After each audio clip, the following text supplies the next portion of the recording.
põe em ordem a tua casa.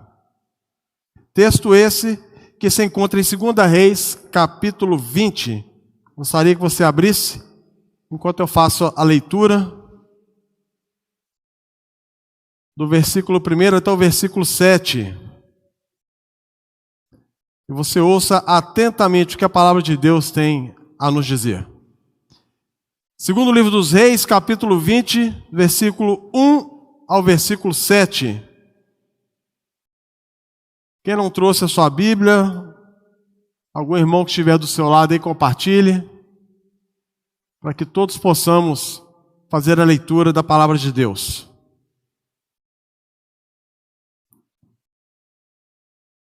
Naqueles dias, Ezequias adoeceu de uma enfermidade. Mortal. Veio ter com ele o profeta Isaías, filho de Amós, e lhe disse: assim diz o Senhor, põe em ordem a tua casa, porque morrerás e não viverás. Então virou Ezequias o rosto para a parede e orou ao Senhor, dizendo: lembra-te, Senhor, peço-te, de que andei diante de ti com fidelidade, com inteireza de coração, e fiz o que era reto aos teus olhos, e chorou muitíssimo. Antes que Isaías tivesse saído da parte central da cidade, veio a ele a palavra do Senhor, dizendo: volta e dize a Ezequias, príncipe do meu povo, assim diz o Senhor, Deus de Davi teu pai, ouvi a tua oração e vi as tuas lágrimas. Eis que eu te curarei, ao terceiro dia subirás à casa do Senhor. Acrescentarei aos seus dias 15 anos, e das mãos do rei da Síria te livrarei, a ti e a essa cidade, e defenderei essa cidade por amor de mim e por amor de Davi, meu servo. Disse mais Isaías: tomai uma passa de figos. Tomaram-na e a puseram sobre a úlcera, e ele recuperou a saúde. Amém? Feche seus olhos, vamos falar com o Senhor. Vamos pedir que o Espírito Santo de Deus continue a iluminar os nossos corações e nos dê o entendimento da sua palavra. Pai querido, fala aos nossos corações, tua palavra foi lida e será ministrada. Pedimos, ó Deus, que o Santo Espírito do Senhor opere de maneira maravilhosa nos corações de cada família aqui representada. E aqueles, ó Deus, que estão nos acompanhando pelas redes da internet, ó Deus, pelas redes sociais. Fala, ó Deus, de maneira poderosa. Haja, ó Deus, com a força do teu poder, para que possamos, ó Deus, ser edificados na plenitude da tua graça. Por isso, ó Deus, nós te louvamos e te agradecemos em nome de Jesus. Amém. Meus irmãos, põe em ordem a tua casa.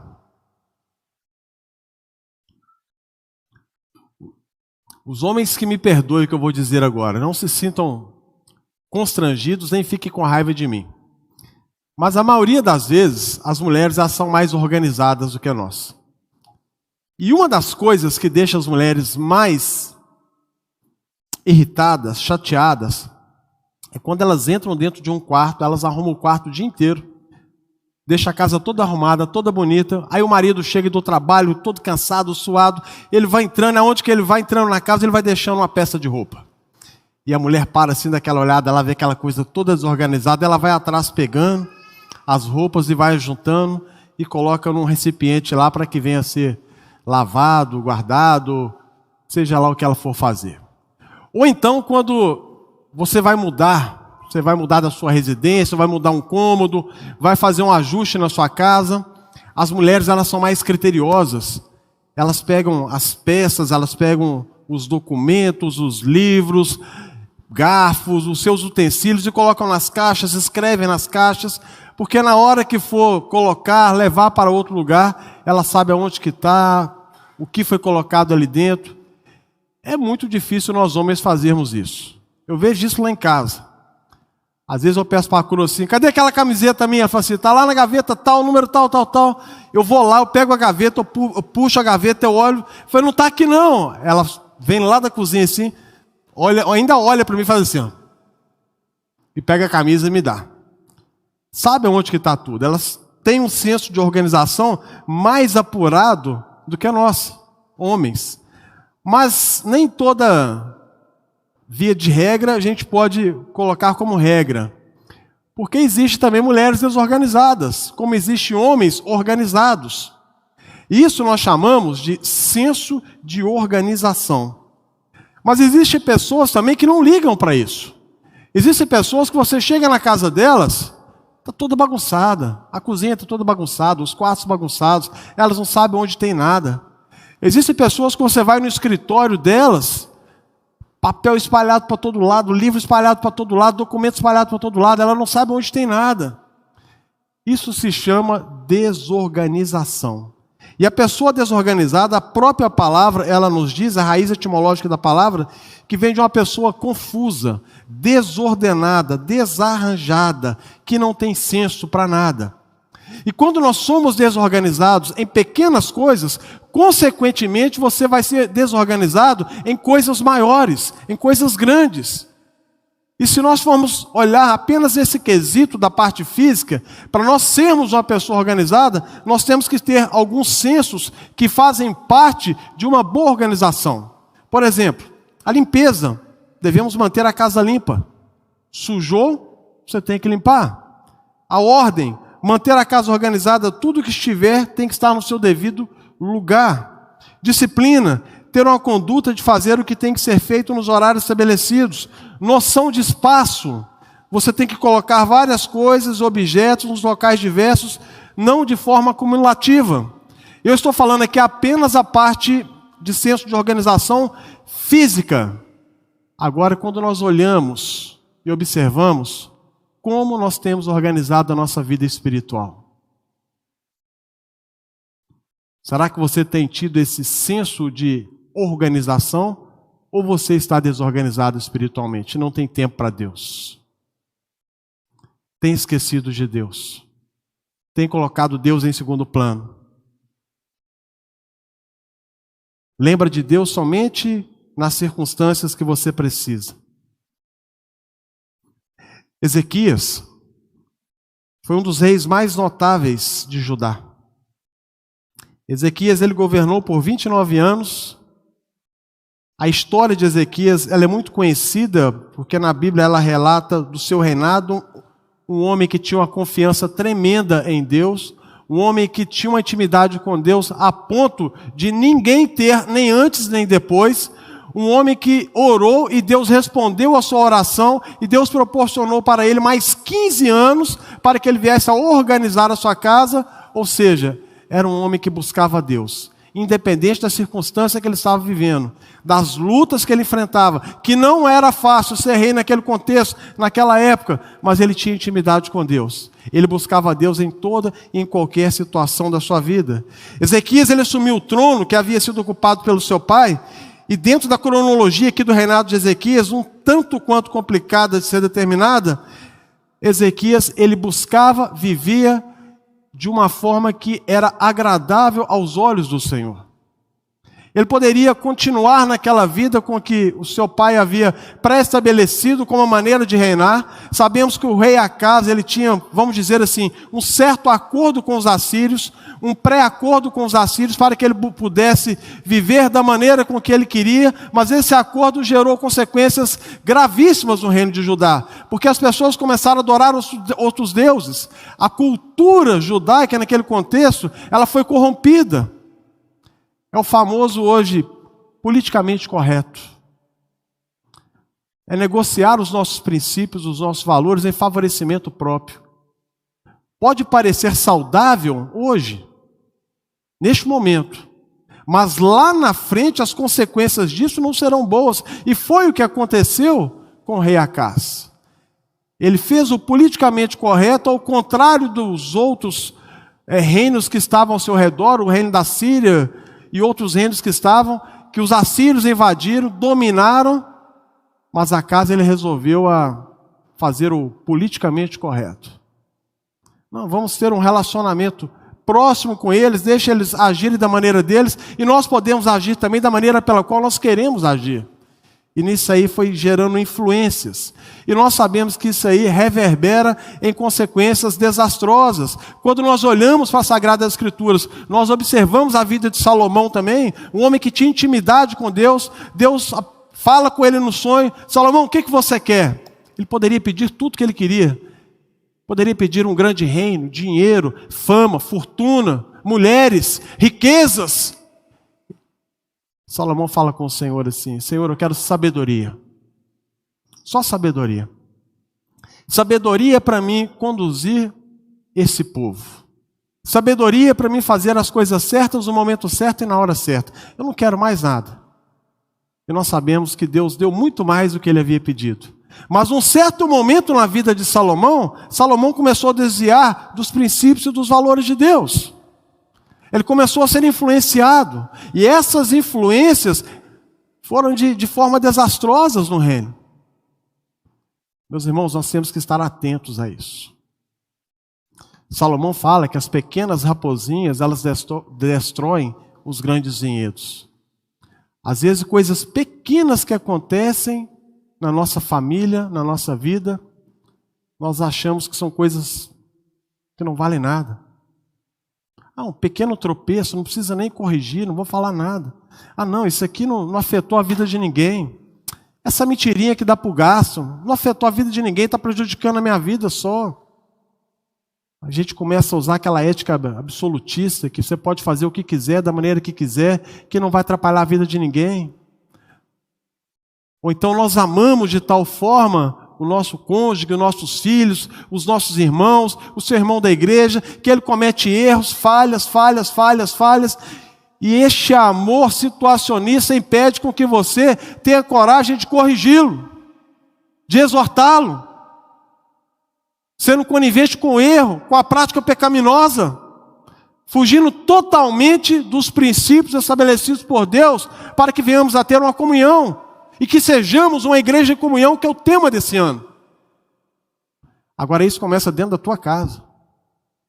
Isso começa dentro de você, dentro do teu coração. Como que você tem se relacionado com Deus? Será que você está precisando também fazer essa análise?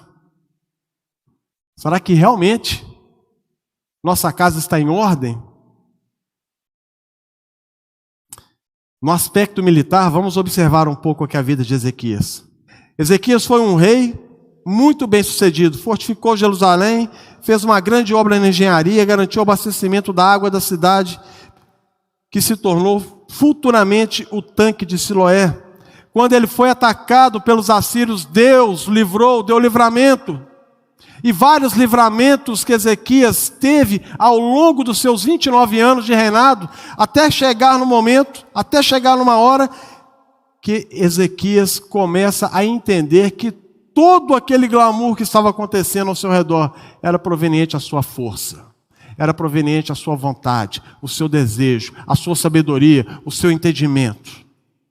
Por isso ele foi repreendido através do profeta Isaías, que em outras coisas deixou bem claro para ele que os mesmos babilônios, aqueles que estavam saudando a veria de conquistar Jerusalém, aqueles que estavam elogiando ele, saudando ele pelos grandes feitos, seriam aqueles que iriam destruir o reino futuramente.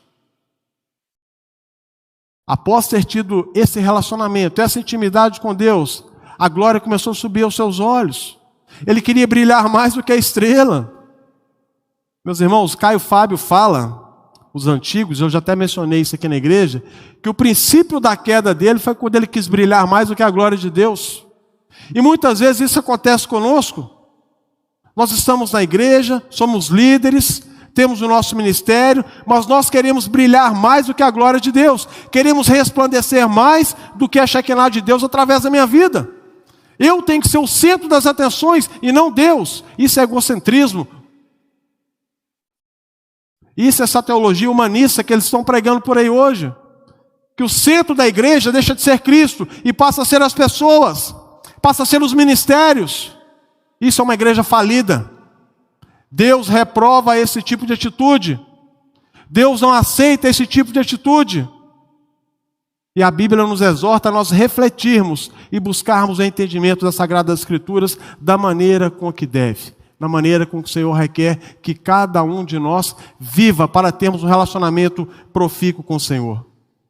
Ezequias era um homem que confiava tanto em Deus, que o texto lá em 2 Reis, capítulo 18, versículo 5, diz assim: confiou no Senhor Deus de Israel, de maneira que depois dele não houve seu semelhante entre todos os reis de Judá, nem entre os que foram antes dele. Essa era a intimidade desse homem. Vamos observar aqui à luz do texto, de maneira expositiva, o que o Senhor tem a nos ensinar. Primeira coisa que Deus disse para Ezequias: põe em ordem a tua casa. Mas não foi só isso. Versículo 1 ele diz: põe em ordem a tua casa, porque morrerás e não viverás. É como se ele estivesse dizendo: arruma a tua casa, pague as suas contas. Você não tem muito tempo de vida, não.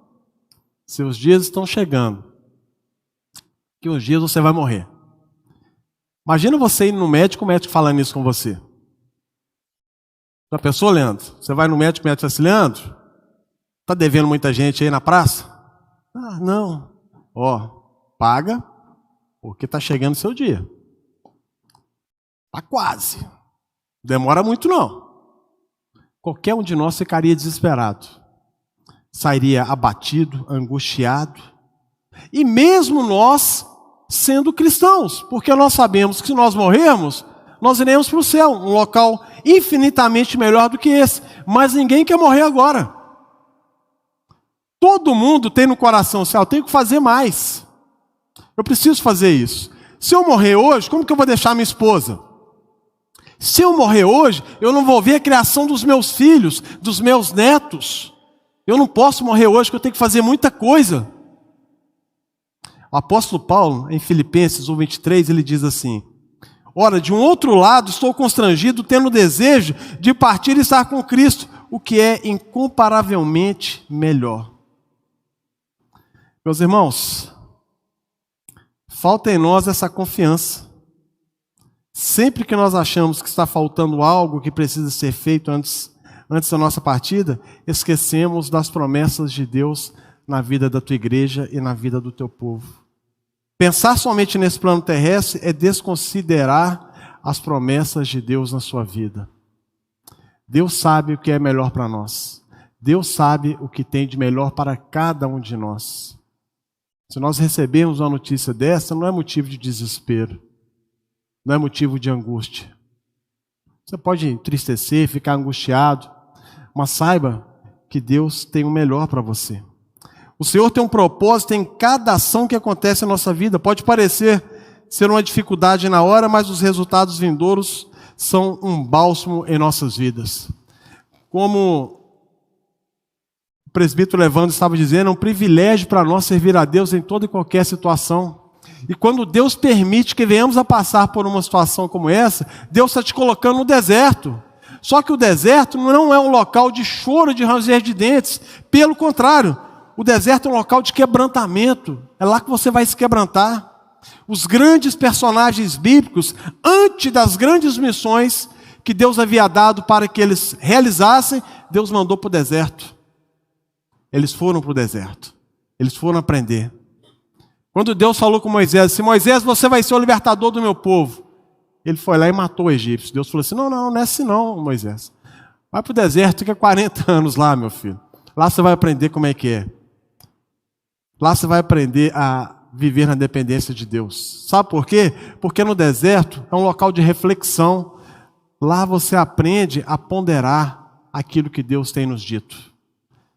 Lá é um local de ponderação, reflexão, uma ação reflexiva que Deus permite que tenhamos quando nós estamos no deserto. E através dessa reflexão, o deserto também é um local de aprendizado. Passamos a ter um aprendizado por intermédio da nossa reflexão e do quebrantamento que será realizado. E através de tudo isso, nós iremos aprender a viver na dependência de Deus. E aí podemos dizer, como o salmista nos diz: eleva os olhos para o Senhor, de onde me virá o socorro? O meu socorro vem do Senhor, que fez os céus e a terra, confiando na soberania, na graça e na provisão do Senhor nosso Deus. Deserto não é um local ruim, mas no deserto, e o que aconteceu aqui no caso de Ezequias, o deserto dele foi aquela notícia que ele recebeu do profeta. Deus ali tocou no seu ímpeto, no seu coração, e o texto nos diz a partir do versículo 2, que houve um quebrantamento imediato na vida do rei Ezequias.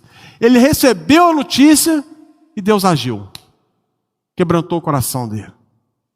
Na hora, o texto diz: então virou Ezequias o rosto para a parede e orou ao Senhor, dizendo: lembra-te, Senhor, peço-te de que andei diante de ti, e com fidelidade, com inteireza de coração, e fiz o que era reto aos teus olhos, e chorou muitíssimo.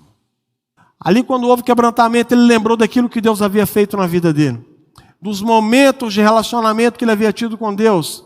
E o quebrantamento, e nós temos a certeza desse quebrantamento, foi porque o texto diz: chorou muitíssimo. Virar para a parede aqui é o contexto na época que eles oravam, dentro desse contexto, colocar o rosto no pó, virar para a parede, é virar a sua atenção inteiramente para Deus, não desviar o foco da sua atenção. E o texto diz que ele chorou muitíssimo.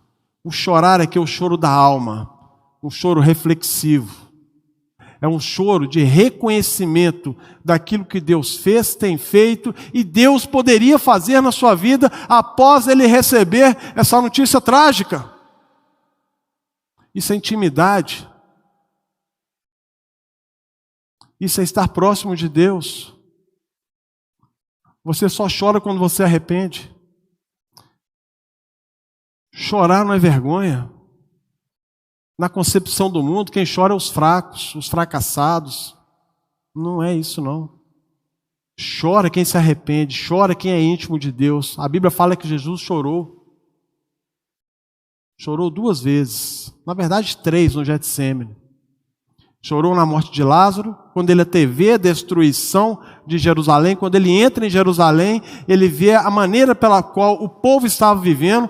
A Bíblia fala que Jesus chorou, um choro de alma ali, de tristeza por ver a degradação espiritual daquele povo. E quando ele estava no Getsêmani, a natureza humana de Jesus manifestou o choro, a tristeza, a angústia. E quando nós nos arrependemos, é quando existe uma ação do Espírito Santo de Deus tocando no seu coração, fazendo com que você se arrependa e você lembre daquilo que Deus fez na sua vida, aquilo que Deus tem feito na sua vida e aquilo que Deus irá fazer na sua vida. Isso nos faz chorar. Você não precisa chorar por causa de uma música bonita. Você precisa chorar a partir do momento que você estiver na presença de Deus. Nós choramos quando o Espírito Santo toca no teu coração, porque isso nos faz sentir que nós somos amados, que nós somos acolhidos e que Deus tem o melhor e coisas insondáveis a serem derramadas na vida de cada um de nós. Tem uma ilustração que eu gostaria de compartilhar com os irmãos de um pastor coreano.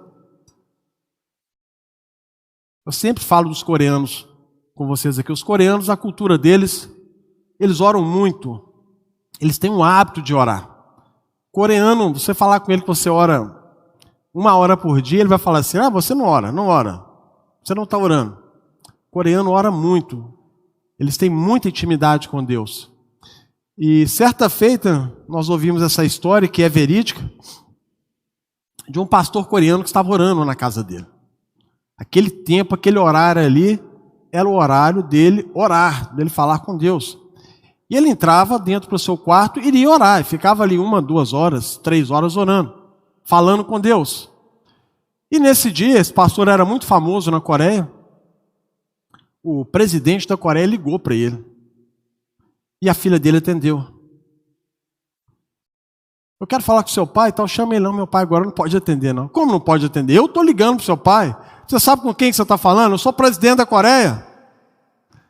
Não, é o presidente da Coreia, mas meu pai está falando com o Rei dos Reis, o Senhor de toda a honra e toda a glória. E ele não vai parar de falar com Deus para falar com o Senhor, não.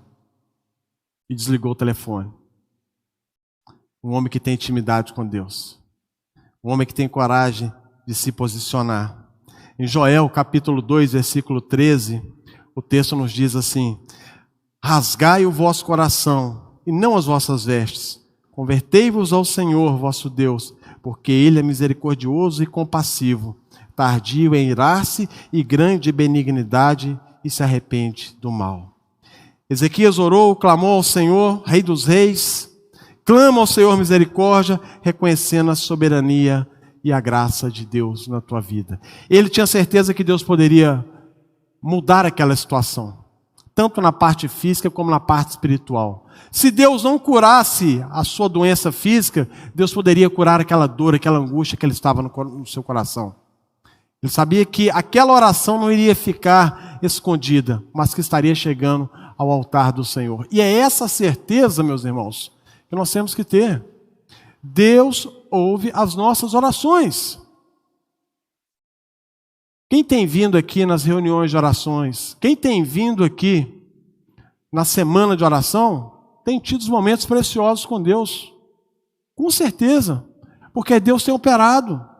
Deus tem feito maravilhas no nosso meio. Agora, para que isso aconteça, você tem que se quebrantar, você tem que reconhecer o que Deus representa para você. Qual a representatividade de Deus na tua vida? Isso faz todo o contexto, faz todo um sentido da maneira pela qual nós temos adorado. Por isso que o texto fala, devemos pôr em ordem a nossa casa.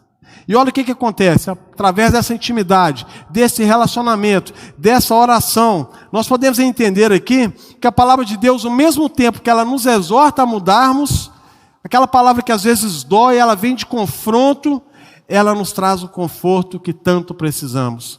Versículo 4 e 5, Deus ouviu a súplica de Ezequias. Antes que Isaías tivesse saído da parte central da cidade, veio a ele a palavra do Senhor dizendo: volta e diz a Ezequias, príncipe do meu povo, assim diz o Senhor, o Deus de Davi teu pai, ouvi a tua oração e vi as tuas lágrimas. Eis que eu te curarei, ao terceiro dia subirás à casa do Senhor. No meu humilde entendimento, eu acho que essa aqui é a oração mais rápida que foi atendida na história bíblica. Porque antes do profeta sair do palácio, Deus já falou assim, volta, vai lá e fala isso aí com ele. Foi muito rápido. Nós sabemos que Deus responde a nossas orações de 3 formas. Lembram? Sim, não, espere. Mas mesmo o sim, às vezes demora um pouco.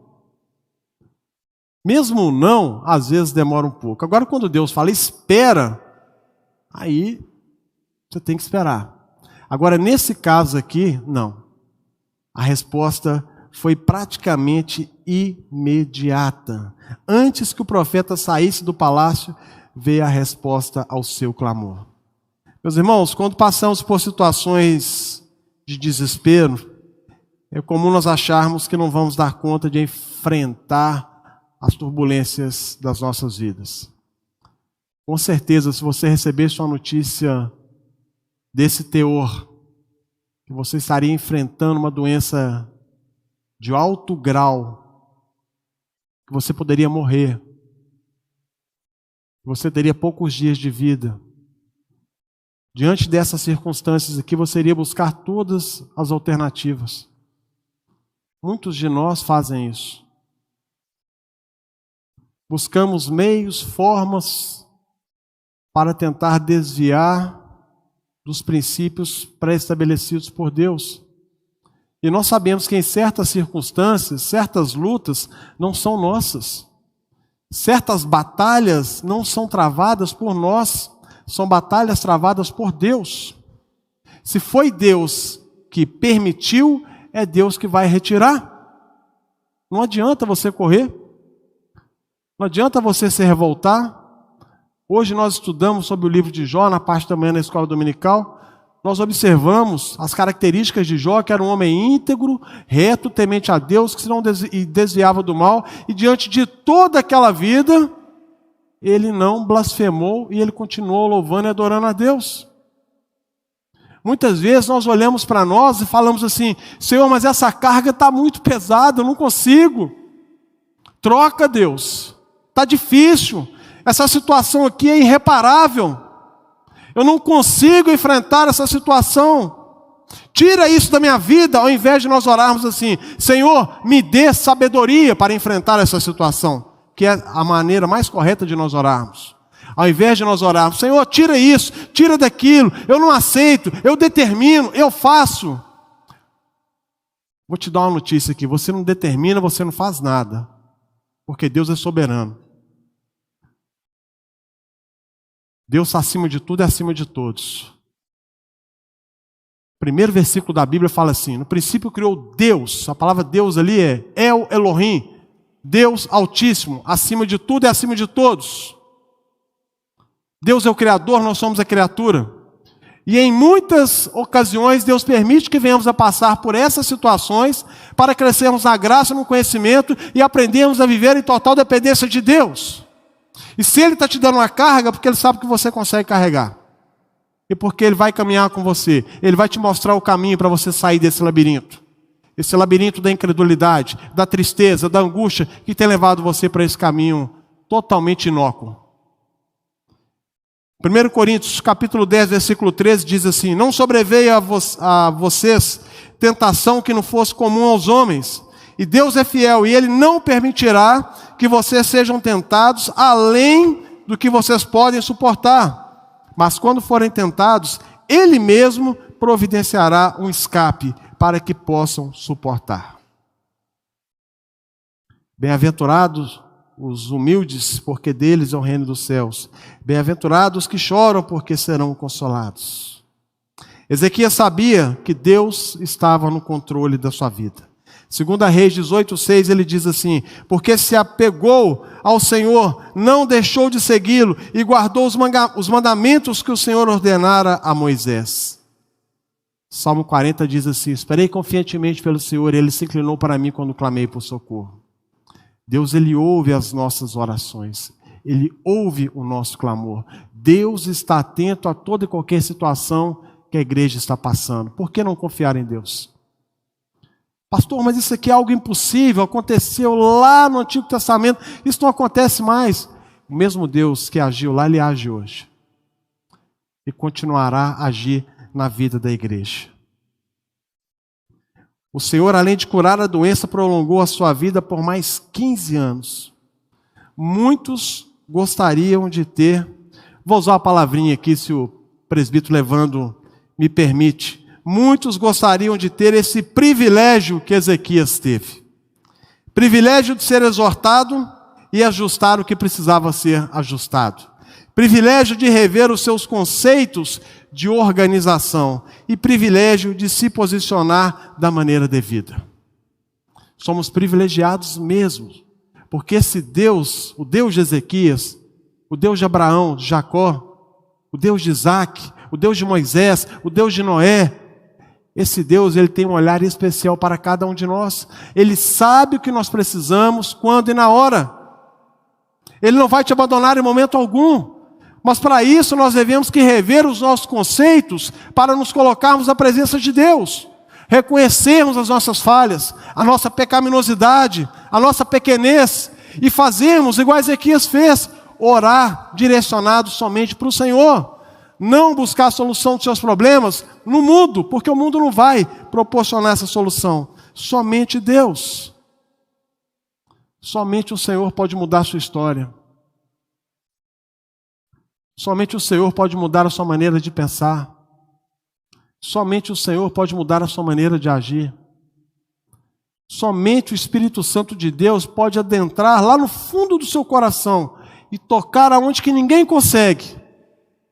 Aonde que palavras, meios, formas, prazeres podem alcançar para te proporcionar algo. Mas o Espírito Santo sabe que aquilo ali está atrapalhando a sua vida. E Ele pode tocar lá.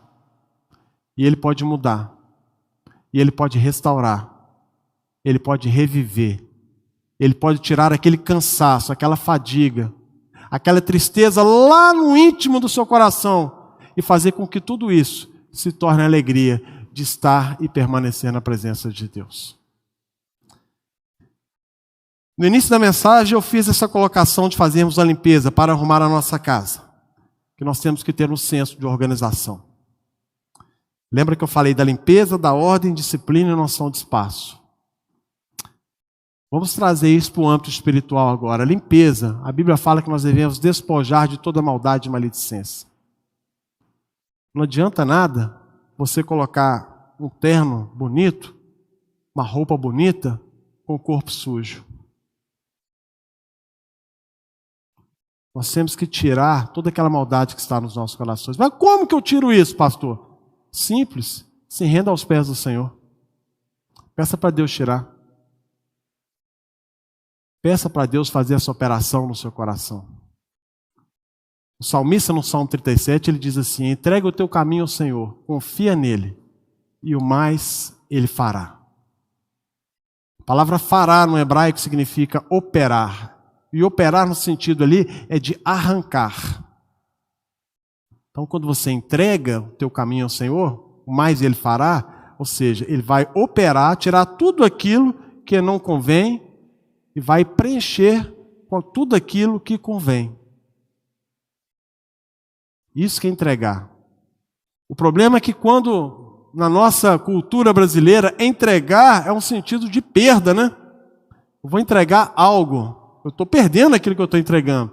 Mas no contexto bíblico, quando nós entregamos as nossas vidas para Deus, eu não estou perdendo, eu estou ganhando. Porque Deus está na condução da minha vida. Ah, pastor, mas eu vou entregar, eu vou perder a liberdade de fazer isso, fazer aquilo. Meu irmão, você não vai perder a liberdade de nada. Entrega a tua vida para Deus e deixa Deus agir na tua vida. Deixa Deus agir na tua vida da maneira com que tem que ser, da forma e quando Ele quiser. É simples. Não tem dificuldade. Quando o texto nos fala que nós devemos ter ordem, é nós organizarmos a nossa vida da maneira com que Deus quer que organizemos. Quando o texto fala que nós devemos ter disciplina, é sermos disciplinados a fazer aquilo que tem que ser feito na hora e quando Deus aprover. Isso é ser disciplinado. Ser disciplinado não é fazer aquilo que você quer na hora que você quer, não. É quando que tem que ser feito. Vai fazer dieta e começa a comer do jeito que você quer. Você nunca vai fazer dieta. O nutricionista vai falar assim: você vai comer esse pouquinho. Fala, não, mas eu não quero, eu quero comer esse. Então você não está sendo disciplinado, você não vai alcançar o objetivo. Você vai continuar com sobrepeso. Ah, mas eu não posso comer isso, que isso aqui faz mal para mim. Ah, só uma colher. Aí você vai lá e come 10 colheres. Faz mal, não pode. Quando nós trazemos para o âmbito espiritual, ser disciplinado é você ter tempo para Deus. É você ter tempo, as 24 horas que Deus lhe dá de vida, tempo para orar, tempo para ler a Bíblia, tempo para estar na casa do Senhor, tempo para se relacionar com Deus, tempo para você interceder, orar uns pelos outros, fazer visita, de exercer o amor que você tem recebido e refletir esse amor através da tua vida, como Paulo fala em Coríntios 3,18, que devemos refletir, transmitir a glória de Deus através da nossa vida. Isso não é só com palavras, mas com atitudes. O amor ágape. Quando eu falei de limpeza, de ordem, disciplina e noção do espaço, é você saber aonde que começa o seu desejo, a sua vontade, e você respeitar o espaço, e você respeitar a vontade, e essa convivência ser harmoniosa de uns para com os outros. Ter respeito uns pelos outros. Nem sempre teremos as mesmas opiniões. Com certeza não teremos. Mas a verdade absoluta está aqui. Isso aqui não pode mudar. Isso aqui não muda. Podemos ter opiniões diferentes com relação aos nossos gostos. Eu não gosto disso, eu não gosto daquilo, eu gosto mais disso, mais daquilo. Mas com relação à palavra de Deus, ao nosso relacionamento com Deus e de uns para com os outros, isso aí, meu irmão, isso aí não pode mudar. Isso aí é imutável, porque a palavra de Deus é imutável. Deus não muda. Então vamos pôr em ordem a nossa casa, devemos fazer então essa limpeza, essa ordem, essa disciplina e termos essa noção de espaço. Essas características na vida espiritual é de suma importância para o nosso crescimento. Deus age de maneiras diferentes, a maneira com que pensamos, mas a essência mesma é o amor que se relaciona de maneiras especiais com seus filhos. Então, para nós colocarmos em ordem a nossa casa, nós devemos fazer essa ação reflexiva de como está o nosso relacionamento com Deus e de uns para com os outros. Amém?